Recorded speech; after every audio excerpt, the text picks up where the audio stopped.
Hello, everybody, and welcome to another episode of The Singer's Toolbox. I know it's been a while since I've done an episode. A lot of life changes. I'll do a little life update right after the introduction here. But what I want to focus this episode on is not just as a score haul, as like what I would usually do, but also on some new operas that you should all check out.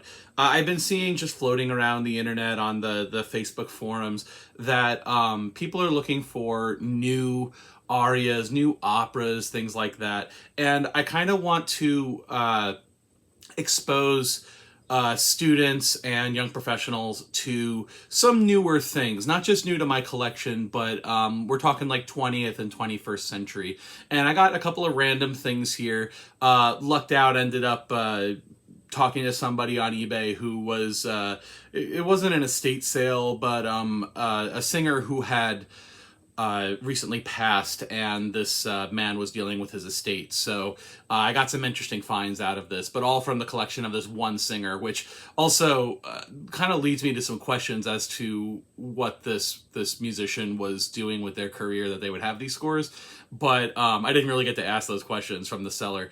But let's get into it. I'm rambling enough. So first up, just a little life update for everybody. As some of you might know me, I was formerly in New York City, doing the thing pre-COVID, singing, stagehanding. That makes me remember I have to do some more videos on like stagehanding things. But regardless, I have started a doctoral program starting next week. I'm going to be at SUNY Stony Brook University as a DMA in voice performance. I finally get to use this crazy library behind me. And looking forward to doing my studies. I'm kind of at this point, I mean, it's a couple of year process, so, things change over time, but looking at focusing my stuff in the direction of Benjamin Britten. I'm not sure where it's going to go from there, but you might find some more Britten content on this channel just as I'm doing more research. I know that's going to be a big thing for my friend Oliver, who we still need to do our interview, but I ramble. So, little life update, new space, new studio. I will probably do a short video sometime next week on like a library tour and all the different things that have changed about my library since I moved. But let's move on to talk about some modern operas. Okay, so for this first part of the video where I'm talking about modern operas, I want to talk about some American modern operas that are really not as old as you think they are. Definitely have been written and premiered within my lifetime and many of yours. Also, for the collectors out there, you guys are going to hate me because I have no idea how I fell into these scores. I really lucked out on this. But the two I want to talk about that I bought recently are Emmeline and Our Town. So what I found interesting doing some research for these was that Emmeline's a little bit older. I believe, let me see, I have my notes here, premiered 1996 for Santa Fe Opera. Now, I think this is so cool because, guys, historically, Santa Fe Opera, not only do they have an incredible young artist program, but they have been one of the reasons for some of the greatest premieres of new operas like in the world. I mean, some of the things that have come out of Santa Fe Opera have been incredible. So Emmeline, I don't want to ruin the story for you, but based on an American novel, Jesus, just watch the opera because, man, that's a crazy story. I only found out about this opera actually because Manhattan School of Music did it a couple of years ago, and I've just kind of been obsessed with finding a score. But what I found interesting is that not only was it premiered in the 90s, but there was a chamber version of it. So for those of you who have smaller companies with a budget and want to find something interesting to put on, there was a chamber version that was also commissioned in 2009. So for Da Capo Opera, which is now defunct. Yes, is now defunct. So interesting thing to check out. I also got this copy of Our Town recently, and Our Town, The thing I find crazy about this is I actually had a conversation with my friend Jonathan about this because he was at IU at Indiana University when this premiered, I believe, in 2006. So again, another opera that has been, written and premiered in our lifetime. I believe its professional debut was with Lake George Opera as well. But again, guys, for those of you who are looking around on Facebook and those of you who are looking at this video like maybe a couple years later, this opera is really gaining in popularity right now as far as like arias from this opera. Worth checking out. And I believe you can get some of the arias from this opera in the new Boosey and Hawkes. Yeah, the new Boosey and Hawkes opera anthology, because this is a Boosey and Hawkes score right here. But yeah, I just wanted to start you guys off with two operas you might not have heard of before, Our Town and Emmeline. Our Town and Emmeline. To look into, because and by the way, Our Town, if you want the story, again, really great play that it's based on, say by the same name by Thornton Wilder.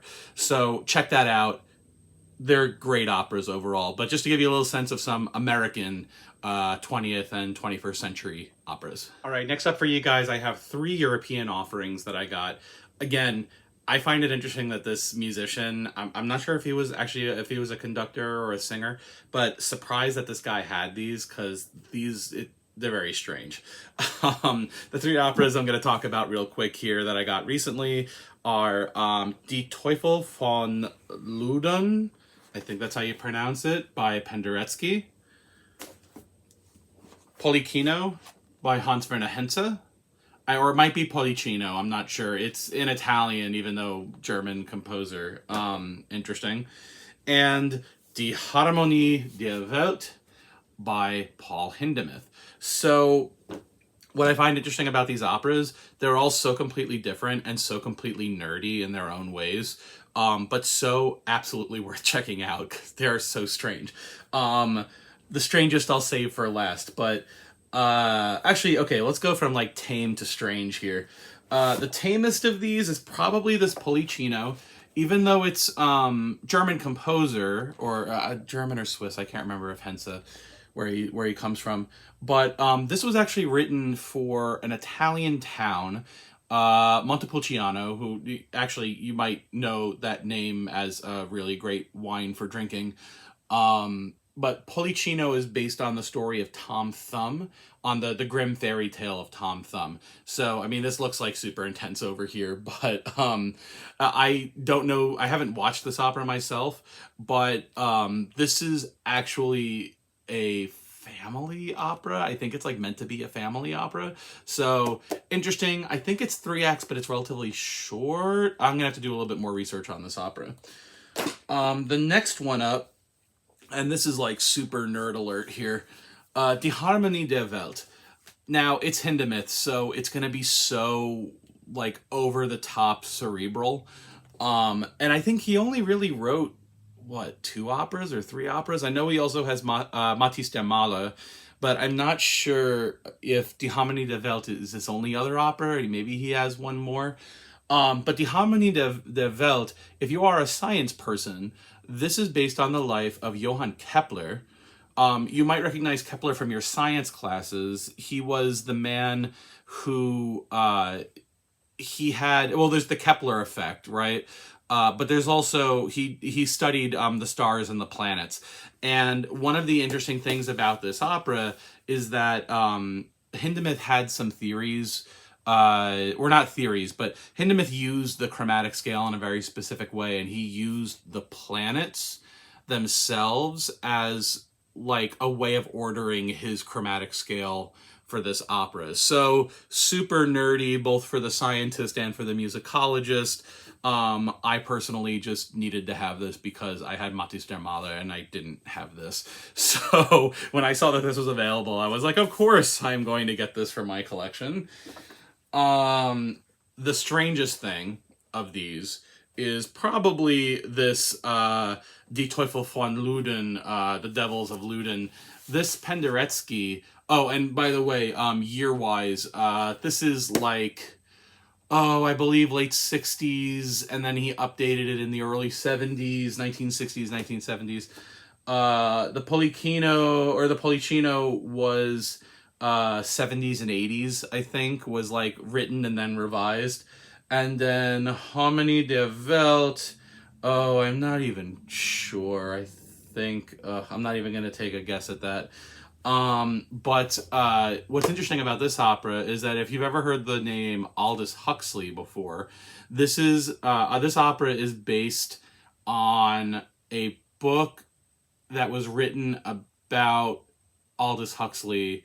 And there's also, I remember I had a conversation with a friend group about this. There was also a very, very strange and trippy movie that was made. And then I think that it's either the opera came after or the film came after. I'm not really sure. But there's also a film version, which is apparently extremely trippy. And this opera is just as strange as that film. So, interesting things. I have one last thing to show you that when I bought this, I had friends be like, why? But we'll get to that. All right, so as a little tag purchase here, the tag along at the end, I had a lot of friends and my girlfriend who was like, but why did you need to own this? And so you know Stephen Sondheim, right? You know how he has like all these incredible musicals. He has his Sweeney Todd's and his, all these things. And I own pretty much all of the vocal scores. I actually think I own all of them except for one. And that one that I did not own and that I found in this lot was The Frogs. If anyone remembers the premiere of this was 2004, I believe, and it was pretty much a failure, I think. It's a very strange musical. I mean, it's Sondheim, so it's not, like, awful, but the critics deadpanned it. Anyway, I thought it was just really funny to include this into my purchase, and I wasn't paying too much more for it anyway. Again, I kind of lucked out in this purchase, but what else can you say about Sondheim's The Frogs? This is kind of a vanity purchase just because I wanted to complete my Sondheim collection. I've never actually listened through this musical, but now that I have this score, I now have an excuse to sit and subject the people around me to my fascination with this musical, The Frogs. All right, so in conclusion, guys, I'm really happy to be back. It's going to get a little crazy because of the coursework that's coming up, and I still travel into New York City for my church job, but I'm really hoping to bring you guys some premium content. I really want to try to focus a bit more on some of the academic things, especially for people who are like in the middle of their degrees and they need a little bit of inspiration. I have a lot of inspiration I feel like I can give as far as like the art song area of things. I know I kind of neglect that. And the research end of things. I also want to show a little bit more about my tech side on this channel because that has been a huge part of my life for the last 5 years. And I know that empowering singers with the power of theater tech can really take not just your life, but also just the way you perceive theater and opera to a completely different level. I just made some recordings yesterday with some very simple technology, and I feel like that knowledge, when you empower singers with just basic recording techniques and basic videography techniques and basic gear, you don't have to kill yourself financially to be able to make recordings that you can submit and be proud of without having to pay a whole bunch of middlemen.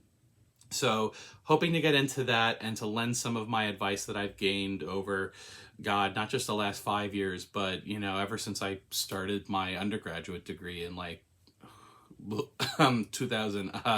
So I hope that I can be a little bit more use to singers, to enthusiasts, to even those people who might not be crazy opera people like I am, but you might be a singer or a producer or someone who needs a little bit of like tech advice, theater advice, research advice. I'm trying to think of ways that I can really help this channel grow and give you all some interesting information that'll take y'all to the next level. So if you have any comments about things that you want to have me talk about, to feature any products in particular, I know that I want to do a whole video just on my Zoom Q2N, because man, did that thing save me yesterday. But let's talk about that in the future, and I'm so happy that I am keeping this channel going. See you guys next time on The Singer's Toolbox.